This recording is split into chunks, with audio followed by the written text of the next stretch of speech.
Agodier. Des agogés. C'est ce qu'elles sont devenues à la suite de l'opération Agogé. Elles, ce sont les membres de 17 organisations qui ont pris part à la formation sur la sécurité holistique et la transition virtuelle organisée par WESI, le Fonds pour les femmes francophones, du 27 au 28 février 2023. Alors, qu'est-ce que sont les opérations Agodier? Les opérations Agodier, c'est des cours de formation sur différents domaines permettant aux participants d'obtenir le plus d'outils qu'on illustre par des armes et relatifs aux différentes thématiques abordées. Le terme Agodier, ça fait référence aux guerrières amazones de l'ancien empire du Dahomey. Donc le Dahomey, c'est l'actuel Bénin et elles sont reconnues dans le monde entier pour savoir défendre leur royaume contre les envahisseurs et notamment par les armes. Donc on va dire on est des Agodiers. Nos armes, ce sont des armes beaucoup plus, on va dire, intellectuelles. Quand vous êtes dans des organisations où vous défendez des droits des hommes, dans des organisations où vous utilisez différentes données, il faut absolument avoir des armes parce que c'est très facile qu'il y ait des dérives ou des actes de malveillance contre vous. L'opération Agogé, c'est au total 8 heures de formation. 2 grandes sessions, la première sur la sécurité holistique pour le compte du jour 1 et la seconde sur la transition virtuelle le jour 2. La facilitatrice et formatrice principale, Steffi Kweviakwe, s'est faite accompagner par 3 guests principaux. Ils sont entre autres Aïcha Bouraïman, qui s'est focalisée sur le bien-être de la santé mentale. Françoise Moukoukou, à son tour, a partagé ses 10 années d'expérience de travail en ligne. Et Fabien Lemgruba, qui, dans sa présentation, a abordé les dangers du net et notamment le besoin en cybersécurité. La sécurité holistique, qu'est-ce que holistique? Alors, holistique, ça veut dire global.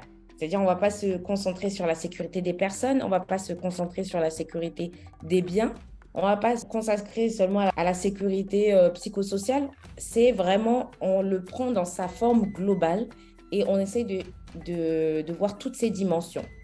Donc, c'est vraiment une approche globale qui prend en compte l'ensemble total de tous les types de sécurité, de l'organisation, de l'individu jusqu'au système. Donc la transition virtuelle, ça fait référence au processus de passage d'une activité ou d'un service physique à une version numérique ou virtuelle.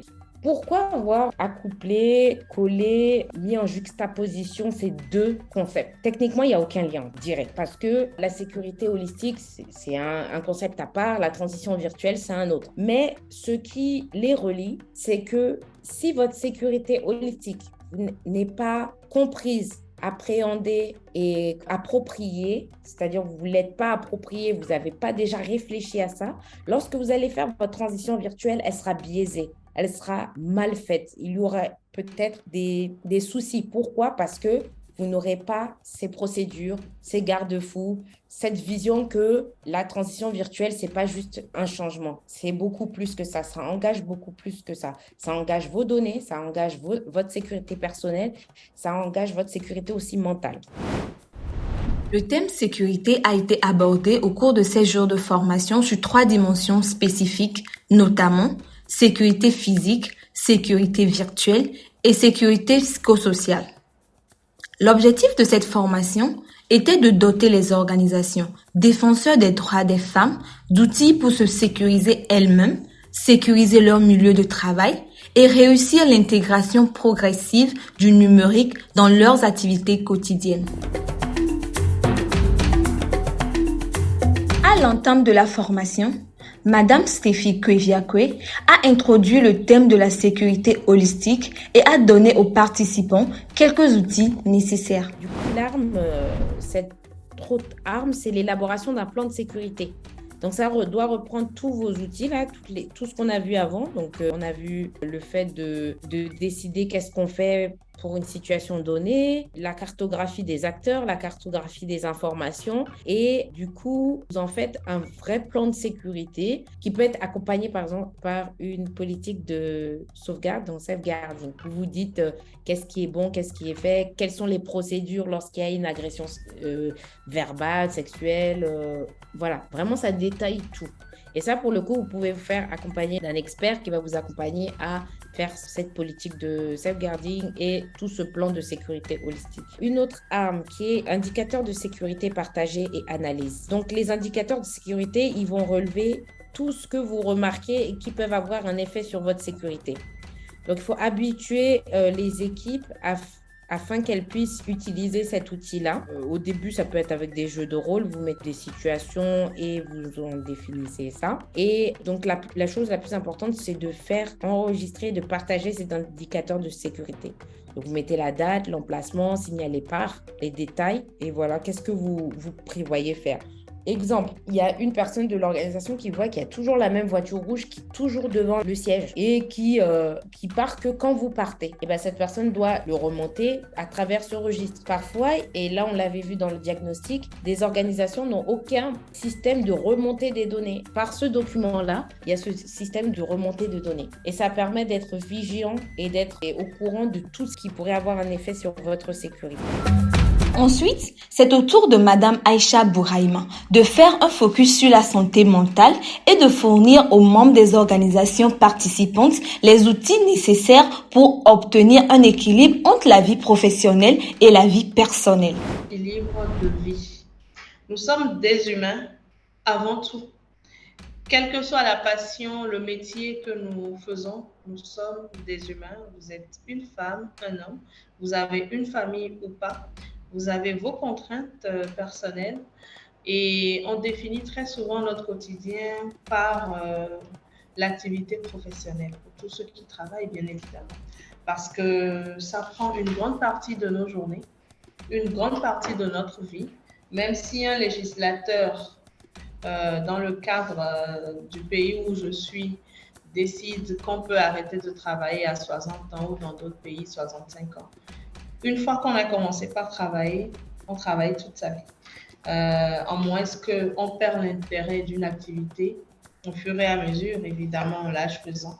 Mais sinon, un humain qui a toutes ses capacités à un moment donné s'investit totalement dans un domaine. Et moi, je félicite vraiment les domaines dans lesquels travailler dans le domaine de l'humain, ce n'est pas aisé du tout. Déjà, bravo à tous. Donc, ces genres de partage nous prouvent vraiment qu'on peut toujours trouver l'équilibre entre vie personnelle et professionnelle et qu'à un moment donné, c'est qu'une question de décision. Le deuxième jour de la formation, la facilitatrice et formatrice Stéphie Kweviakwe a fait une présentation sur la transition virtuelle. Je vais vous présenter quelques armes qui vont vous permettre de passer le cap du tournant transition virtuelle de la façon la plus préventive ou safe, comme on peut dire, la meilleure, quoi. Donc, il y a une arme qui serait de ne pas perdre de vue le projet associatif. L'arme qu'on va voir, c'est ne pas perdre de vue le projet associatif, donc c'est-à-dire le projet de votre organisation. Il faut trouver les outils les plus adaptés à votre organisation. Donc, exemple, ne pas aller acheter une licence de base de données. Donc, par exemple, il y a un logiciel qui s'appelle FileMaker Pro qui vous permet de créer une base de données où vous allez pouvoir enregistrer des bénéficiaires, des adhérents, plein de choses comme ça, alors que vous n'en avez pas besoin. Si vous êtes une association qui n'accueille pas du public, mais plutôt qui n'a pas vraiment besoin de collecter ce données en s'endettant, en prenant ce genre de logiciel, ça ne sert à rien. Voilà, donc il faut vraiment pas perdre de vue votre objectif. Si votre objectif, c'est de travailler avec tel type de public, n'allez pas acheter un truc ou faire un truc juste parce que les autres le font, et alors que ça ne colle pas avec vos buts et vos objectifs. Une autre arme, c'est de considérer la singularité de chaque organisation. Donc, ça revient à ce que j'ai dit avant, c'est que toutes les transitions sont uniques. Que ça soit du tout virtuel, que ça soit de l'hybride, c'est unique à votre organisation. En termes de temps, en termes d'espace, c'est vous qui avez la main dessus et vous faites à votre rythme. Comme l'avait dit une de nos collègues, c'est un processus. Ce n'est pas un état. C'est pas aujourd'hui j'étais en tout papier et demain je suis en tout numérique. L'activiste militante Françoise Moukoukou a quant à elle partagé ses 10 années d'expérience dans le travail virtuel. Se mettre d'accord, le travail en ligne est différent du travail en présentiel. Il y a beaucoup de gens qui essayent de faire en ligne exactement comme ils faisaient au bureau. Je pense que ce n'est pas réaliste. La deuxième chose, c'est que chacun a son rythme de travail au bureau ou en ligne, il faut le respecter. Je sais que cette partie, les employeurs ont du mal avec, parce que même au bureau, on a l'impression qu'il y a certains qui passent beaucoup de temps dans la machine à café, certains qui passent du temps à parler dehors et tout ça. Parfois, ça nous énerve. En anglais, il y a même un terme pour ça, pour dire que tu es en train de nous faire perdre de l'argent, quoi. Comme on dit time is money en anglais, l'argent c'est de l'argent. On parle aussi de labor loss. Donc c'est comme si on t'a payé, mais toi tu ne fais pas le travail pendant ce temps et donc nous on est en train de perdre de l'argent. Mais en fait, ce que ça veut dire, c'est que chacun a son rythme et il faut respecter cela. On va en parler un peu plus tard. Troisième chose, même au bureau, on ne travaille pas tout le temps, n'est-ce pas? Et ça, c'est vraiment pour répondre à ces employeurs ou à ces autres collègues qui sont vraiment dans une relation toxique parce qu'ils vont essayer de vous appeler ou bien de vous envoyer un email toutes les 30 minutes pour voir la vitesse à laquelle vous réagissez. Et si vous ne réagissez pas, ils s'énervent pour dire oui, tu ne travailles pas et tout. Donc, même au bureau, on n'est pas tout le temps en train de travailler. Parfois, on est en train de répondre au téléphone. Parfois, on est en train de superviser des choses à l'extérieur. Donc, c'est des considérations générales qu'on doit avoir. Et puis, les outils technologiques peuvent faciliter, et j'ai mis où rendre ce travail difficile. Je pense que vous en avez parlé ici. Donc, beaucoup de gens vont prendre vraiment le top moumoute des technologies.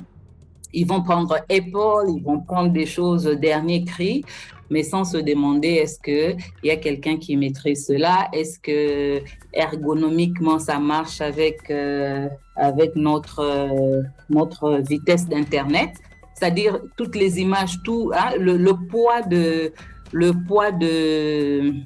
comment dire, du logiciel ou quoi, est-ce que ça marche avec la vitesse, la bande passante de notre Internet et ce genre de choses. Enfin, Fabien Lemgruba a entretenu les participants sur les dangers du net et le besoin en cybersécurité. Alors, les cyberattaques, c'est vrai qu'il y en a tout le temps. Je pense qu'on regarde on écoute la radio, on regarde la télévision, les journaux, les actualités sur Internet. Tous les jours, on va nous parler d'une nouvelle cyberattaque quelque part.